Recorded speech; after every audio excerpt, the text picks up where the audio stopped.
창조하시니라. 아멘. 그동안 신명기 말씀을 우리가 6월달부터 해서 10월 3일까지 다 살펴보았는데요. 그래서 이제 모세오경이 여러 번 끝났습니다. 다시 창세기로 돌아가서 말씀을 통해 하나님의 의도를 살펴보고자 합니다. 오늘 제목은 태초에라는 제목을 삼아봤습니다. 태초에, 처음, 시작, 기원이라는 뜻을 가지고 있고, 이것은 헬라식으로 번역한 내용이다 우리가 살펴본 적이 있습니다. 그래서 영어 성경에서는 in the beginning 이렇게 번역을 하고 있죠. 헬라식으로 이걸 번역을 하면 이제 제네시스라고 번역하기도 합니다.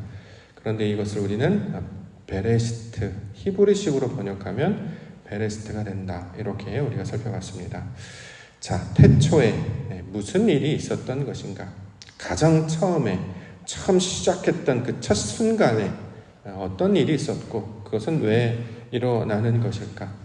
성경을 보면 태초에 하나님이 천지를 창조하셨다, 이렇게 설명하고 있습니다. 우연히 세상이 만들어진 것도 아니고 어쩌다가 그렇게 된 것도 아니었다. 가장 처음에, 가장 시작 가운데, 가장 첫 번째는 분명한 목적과 의도 중에 누군가가 무슨 일을 계획한 일대로 만들어졌다, 이렇게 소개하고 있습니다.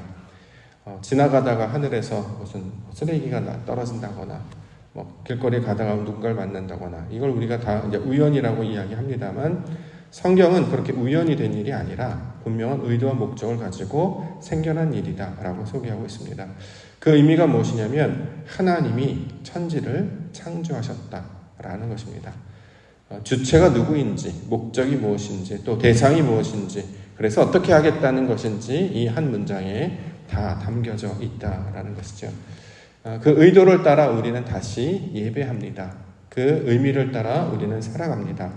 성경에 나타나는 그 내용과 의도대로 우연히 되는 일이 아니구나, 분명한 의도와 목적과 대상이 있구나, 이걸 발견하는 모습으로 살아갑니다.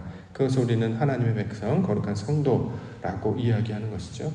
우리가 10월 10일 날 다시 모여서 예배합니다. 우연히 이렇게 된 것이 아니잖아요. 분명히 어떤 의도와 목적과 그 의미가 있을 텐데, 그 의미를 따라가는 자들을 성경에서는 이제 구별된 자들이다, 하나님의 거룩한 백성이다, 이렇게 부르고 있습니다. 그러므로 이 성경의 원리대로 우리의 시작이, 다시 만난 이 시작이 하나님의 의도를 따라가며 그 목적대로 아버지 뜻을 이루는 은혜의 시간 되는 길을 소망합니다. 저와 여러분들을 부르신 그 목적과 의도를 말씀을 따라 우리가 살펴가면서 하나님이 하시는 일, 우리가 발견하시는 우리 영광의 백성들 되기를 소망합니다. 자, 그러면 가장 먼저 이야기하고 있는 것은 태초에 무슨 일이 있었느냐? 하나님이 천지를 창조하셨다. 다시 말해 이제 하나님으로부터 출발을 합니다. 자, 여기서 말하는 이제 하나님은 이제 엘로힘이라고 이제 번역을 하고 있는데, 여기서 말하는 하나님은 이미 우리가 다른 성경들 다 살펴봤잖아요. 성경을 다 처음부터, 창세기부터 거의 이제 요한계시록 후반기에는 남아 있습니다만 다 살펴봤단 말이죠. 이제 하나님이란 용어가 나오면 이게 어떤 의도를 가지고 있는지 우리가 이제 어렴풋이 좀 이해를 하고 있습니다.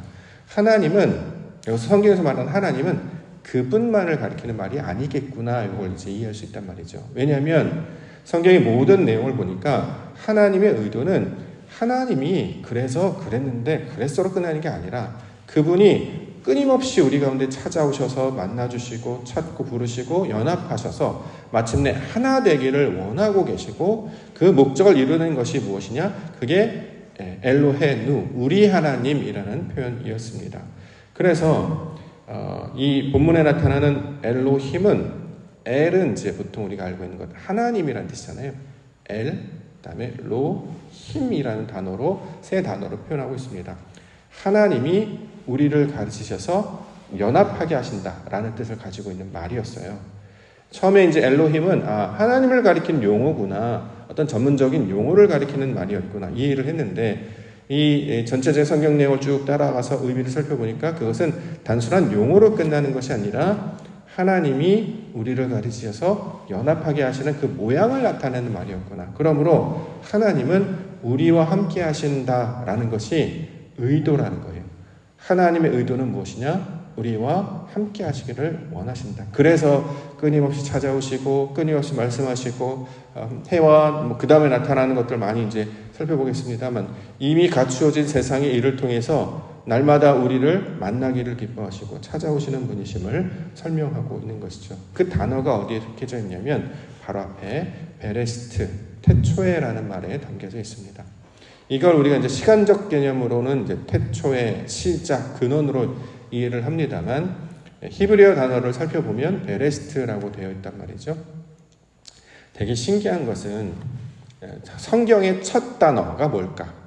그렇죠? 하나님이 자신을 나타낼 때 가장 먼저 자신을 나타내는 첫 번째 단어, 아니 더 나아가 첫 번째 글자는 뭘까? 그러면 하나님으로 시작할 것 같잖아요. 알렙베트 할 때, 우리가 알파벳 할 때 우리로 한글로 비유한다면 기역, 니은, 디귿 하면 가로부터 시작하겠죠. 기역으로부터 시작하겠죠. 근데 성경은 두 번째 단어 베레스트로부터 시작한단 말이죠. 그래서 베레스트 이걸 여러 가지 방법으로 이제 해석하면 성전 안에서 또는 머리 위 안에서 또는 말씀 안에서 다양한 방식으로도 해석이 가능한데요.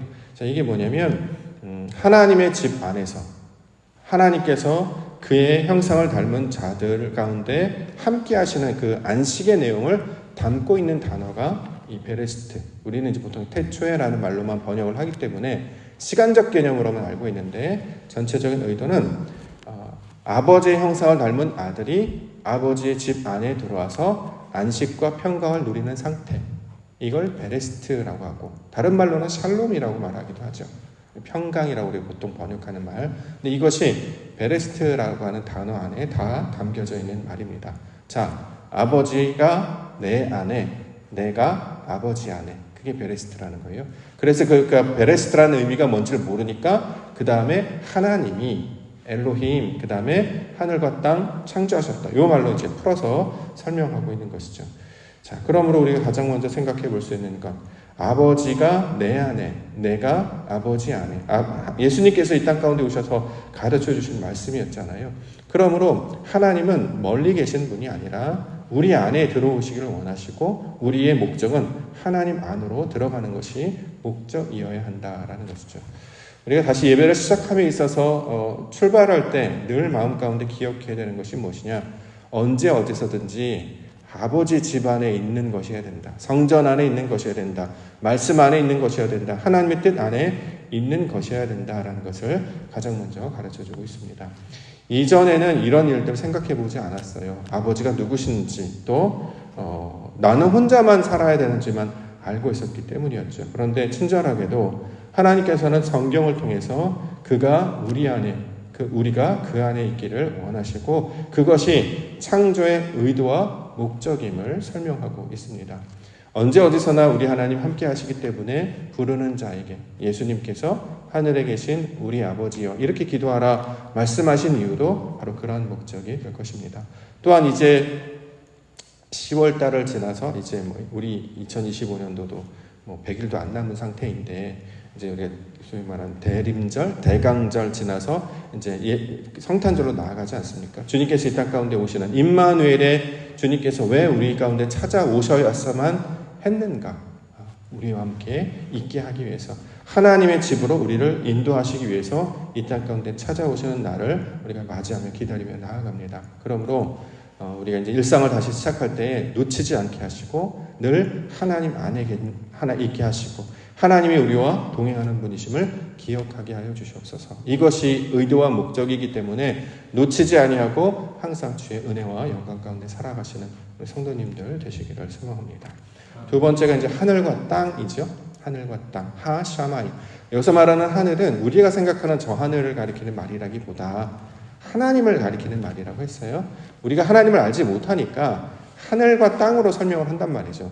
하늘은 하나님을 가리키는 말이고 땅은 우리를 가리키는 말이었다. 그래서 저 하늘의 속성이 땅에 이루어져서 땅에 부어져서 그 하늘의 속성이 땅에서 나타나는 것이 이 소위 말하는 하나님께서 원래 태초에 의도하신 목적이었다. 예를 들어서 바람에 불어서 저희 마당에 쓰레기 하나가 이렇게 딱 도착을 떨어져 있다고 생각을 해봐요. 자, 그럼 이제 무슨 일이 벌어지는 거죠? 아무 일도 일어나지 않아요. 그렇죠? 그건 이제 보통 우연이라고 하기 때문에. 그런데 하나님께서 하시는 일로 보면 그것은 우연한 일이 아니라 분명한 의도와 목적을 가리키고 있단 말이죠. 세상의 일은 우연이 된다라고 사람들 말하지만 그렇지 않다는 거예요. 항상 역동적이고 목적과 방향성을 나타내고 있습니다. 그러므로 우리가 선택하는 예배, 우리가 선택한 어떤 일은 어쩌다가 행하는 일이 아니고 분명한 목적과 의도가 담겨져 있음을 기억하고 그래서 어떤 방향으로 나아갈 것인가, 무엇을 구할 것인가를 늘 기대하며 기도 가운데 나아가야 할 것입니다. 그 목적이 무엇이냐면 그 하늘이 땅이 되는 것이잖아요. 그렇죠? 하늘과 땅은 단순히 천지, 하늘과 땅을 창조하셨다로 끝나는 게 아니라 그 하늘의 속성이 땅에 부어져서 하늘과 땅이 하나가 되는 것입니다. 아버지와 아들이 하나가 되고 남자와 여자가 하나가 되고 목자와 양이 하나가 되고 자, 이 모든 것이 연합해서 서로 함께 있는 모양을 가리키고 있는 것이죠. 그럼 하늘의 속성은 무엇이냐면 하늘의 속성은 빛입니다. 그렇죠? 하늘은 빛이고 또 하늘의 속성은 생명입니다. 그래서 빛이 있으라부터 출발을 하죠. 자, 이제 우리가 이제 어둠 가운데 있어서 지금 새벽인데 잠시 후 이제 날이 밝을 거 아니겠습니까? 빛을 우리가 기다리고 있고 맞이하게 합니다. 하늘의 속성이 땅에 이루어지려면 빛이 있어야 돼요. 그렇죠? 그래야 하늘의 속성이 땅에 이어지기 때문에. 뿐만 아니라 하늘의 속성 중에 하나가 땅에 이루어지려면 비가 내려야 됩니다. 오늘 새벽처럼 비가 내려야 그 비를 맞으면 이 땅에 있는 모든 생명들이 살아나게 되잖아요. 이처럼 빛을 맞이하고 비를 맞이하는. 그래서 성경에서는 이 빛과 비에 해당하는 것을 말씀이다 이렇게 이야기한단 말이죠. 요한복음 1장 1절에 따르면 태초에 말씀이 계셨고 말씀 하나님이 계셨고 그 말씀이 우리 가운데 찾아옵니다. 이런 식으로 빛이 있음에 그 안에 이렇게 찾아옵니다. 그래서 그 안에 생명이 있었다. 그래서 하늘이 가지고 있는 속성, 그 빛과 비, 말씀과 생명이 땅에 부어지니까 그 땅에서 놀랍게도 생명들이 살아나게 된다라는 것이죠.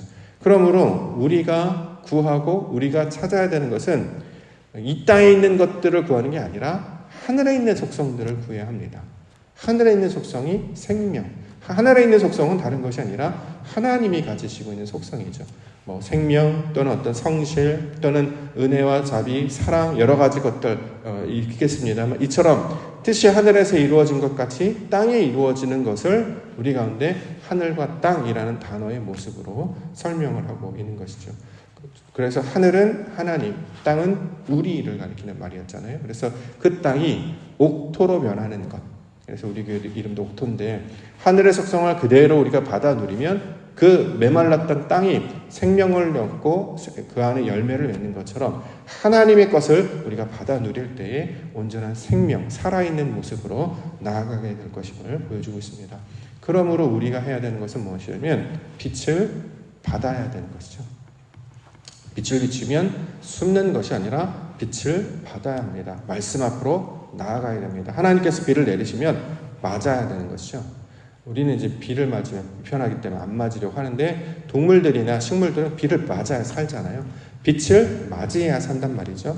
성경에서는 이처럼 하나님의 것에 자신을 노출시키고 그것을 받아들일 것을 설명하고 있습니다. 자, 하나님의 것이 뭔지를 모르기 때문에 아담은 숨고 세상은 거부했지만 하나님의 것이 무엇인지를 아는 것, 또 이것이 하나님이 우리에게 주시는 것인지를 아는 사람들은 빛으로 나아가고 말씀으로 나아가고 물가로 나아가게 될 것입니다. 이처럼 하나님이 주시는 것, 그것을 온전히 받아 누리게 하여 주시옵소서. 그러므로 이 받는 것을 잘하는 것을 성경에서는 순종이라고 이야기합니다. 아멘이라고 보통 표현을 하죠. 잘 받아 누리는 것. 그래서 세상의 것은 대적하거나 대결하거나 맞서 싸워서 승리하는 것이라기보다 받아 누려야 돼요. 하나님이 주시는 것으로 받아 누리면 온전히 연합하여 하나가 된다라는 것입니다. 자, 이처럼 하늘로 땅을 이루는 것, 이것이 하나님의 목적입니다. 그러므로 우리가 땅이라면 하늘의 것으로 받게 하여 주시옵소서. 사람의 것으로 세상의 것으로 나를 채우는 것이 아니라 하나님의 것으로 채우게 하여 주시옵소서. 하나님의 것은 이제 성경에 어떤 것들이다라는 것을 설명을 쭉 하고 있는데 이것들을 깨달을 때마다 하나님 내 안에 땅에 있는 것들로 채워지지 아니하고 뭐 물질이라든가 세상의 욕망이라든가 자랑이라든가 이런 것들로 채워지지 아니하고 하나님이 주시는 그 값 있는 것으로 가치 있는 것으로 내게 채워지게 하시고 내가 그것을 온전히 누리는 순종의 사람 되게 하여 주옵소서. 기도 가운데 나아가기를 원합니다. 마지막으로는 창조하시니라 하죠. 창조 말 그대로 창조는 무에서 유가 되는 거잖아요. 없다가 있게 되는 것을 가리키는 말입니다. 우리 안에 없었던 것 하나님이었죠. 빛이었고 우리 안에 없었던 것 빛이었고 우리 안에 말씀이 없었건 자신의 생각만 있었고 자신의 고집만 있었지 하나님이 주시는 건 하나도 없었어요. 여전히 여태까지 우리는 어떻게 살았냐면 내가 살았던 방식, 내가 가진 고집, 생각들로만 살았단 말이죠. 그렇기 때문에 땅의 사람으로 살아갈 수밖에 없어요. 근데 우리는 하늘의 사람, 하나님을 닮은 사람들 아니겠습니까? 그러면 하나님이 주시는 것들을 우리가 이제 받아 누리게 된단 말이죠. 이전에 없었던 거 있잖아요. 그런데 그것이 내 안에 생기게 됩니다. 자, 이것이 어떻게 되느냐? 눈이 떠지고 귀가 열리고 마음이 열리게 되면 그것을 받아들이게 된단 말이에요. 이전에는 눈이 떠도 귀가 들려도 보지도 않고 듣지도 않으려고 했어요. 그런데 이제 눈을 떠서 보고 듣고 하는 자가 될 때 이것이 하나님을 닮은 자의 모습이 된다라는 것이죠. 그래서 우리 가운데 끊임없이 정직한 영, 하나님의 영이 우리 안에 나타나게 하옵소서 이렇게 간구하는 것입니다. 시편 51편 10절에 하나님이여 내 속에 정한 마음을 창조하시고 내 안에 정직한 영을 새롭게 하소서. 자, 올해 이제 연휴 끝나고 이제 다시 시작하는 거잖아요. 10월 10일부터 출발을 하는데 우리가 받아야 되는 게 뭐냐면 이제 이전의 것들은 이제 육신의 것들, 옛 습관들, 과거의 것들은 이제 잊어버리고 하나님이 주시는 것들로 다시 채워지게 하여 주시옵소서. 그래서 보통 연휴 마지막 때는 청소하죠, 청소. 쓰레기 다 버리고 이제 내일 준비하잖아요. 이런 것처럼 우리 신앙도 똑같겠구나 이런 생각을 해요. 그 전날까지는 뭐 즐겁게 먹고 마시고 누리고 하지만 마지막 날은 그 다음을 준비하면서 청소를 한단 말이죠.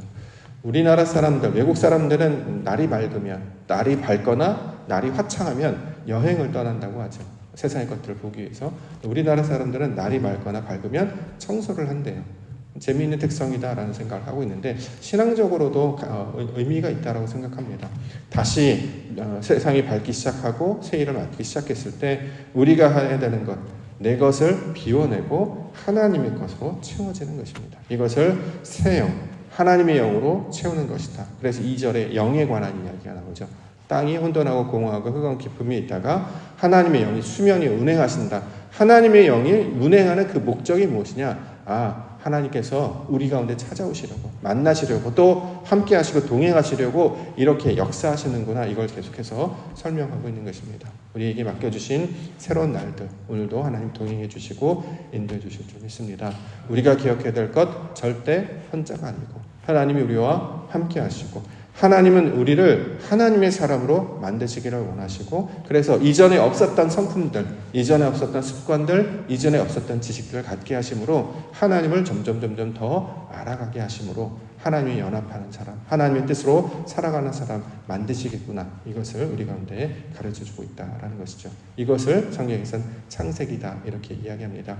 다시 원래 의도가 무엇인지를 기억하는 사람들은 처음부터 다시 시작합니다. 그 말씀을 우리 가운데 새겨서 하나님의 의도대로 아버지의 목적대로 날마다 성장해 가시고 그렇게 아름다운 거룩한 나무로 믿음의 열매로 살아가시는 우리 믿음의 성도님들 기회 되시기를 주님의 이름으로 축원합니다. 알겠습니다.